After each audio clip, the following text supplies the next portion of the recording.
In a not-so-shocking turn of events, the BMW is broken. Now, if you did actually watch the last Z4 video, you will probably remember that there was still lights on the dash, so you would think, okay, it's still doing BMW things, and you would be correct. However, we got a cold snap here in New Jersey and New York.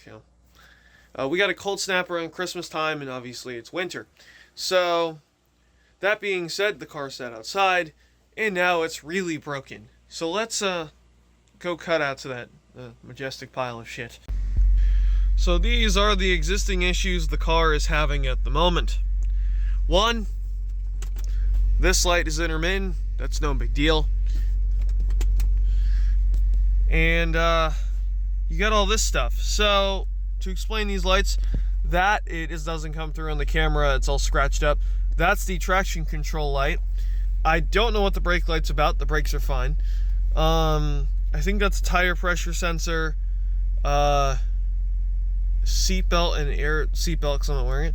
Airbag, that would be it's under the passenger seat. It's a common E46 issue, and I have 3 bulbs that decided to kill themselves. So first we're going to go for a drive and check out the brakes, and then after that, well, I'm going to start with the easiest thing, so I feel like if I get nothing else done, I achieve something. That would be the lights.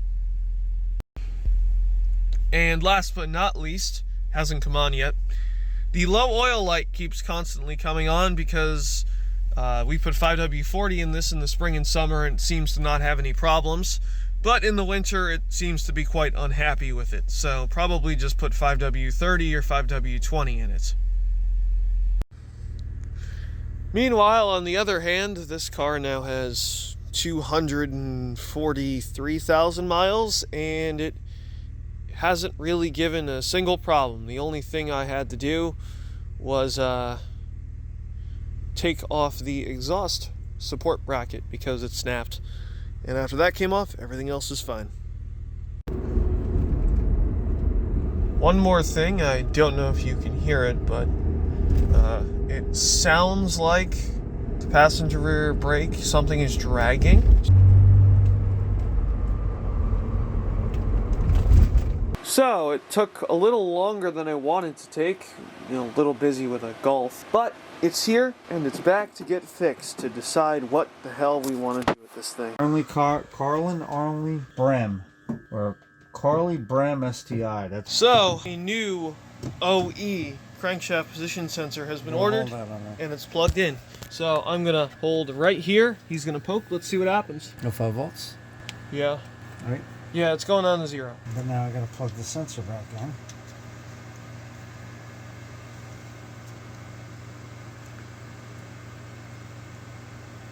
Yep, 5. Okay. Let's try it. To get started, you're gonna need a flathead screwdriver and a 15mm socket.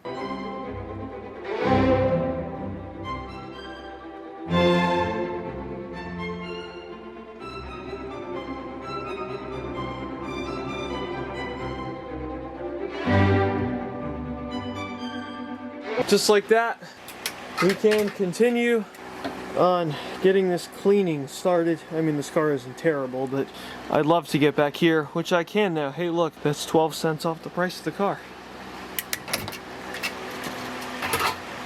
Well, we have our answer. It appears the crankshaft position sensor worked. Clutch in.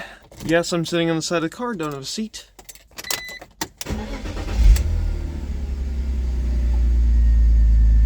Several days later. So the Z4 is not a happy camper right now.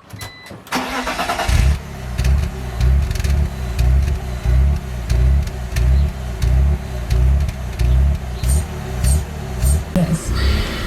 Nature Valley. So my hunch is it's a vacuum leak, which makes sense given the mileage. Correction, allergies are starting. So I've tested the mass airflow sensor. This doesn't do anything. I checked this hose, which we replaced fairly recently, and it looks like it's in decent shape, and there's oil in there, which should be a bit concerning. So I want to put all this stuff back, but that's not a dead end. It's also not the battery, because I tried to pull the battery and let basically the car hard reset, and it didn't do anything either.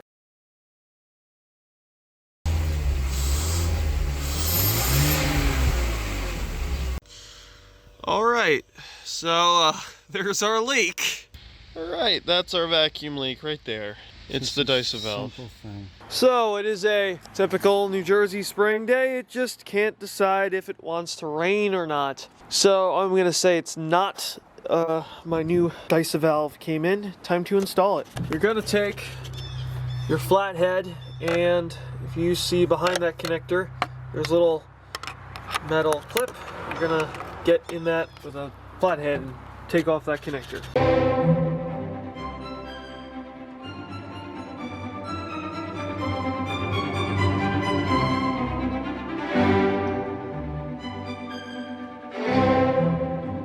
Okay, so time to reinstall the new Dyson valve, and hopefully my camera makes it because it's at 4%.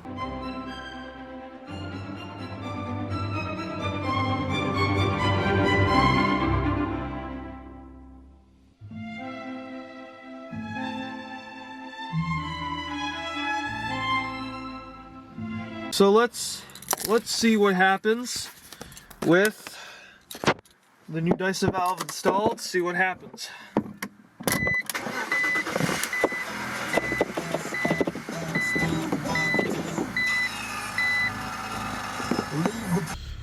Okay, so I'm about 62 miles in, and our check engine light is back. So let's figure out what that's about. Several days later. Off camera, I changed the oil and I cleaned up several contact points, including grounds, on top of what was done in the last few clips. Let's see if the check engine light is gone.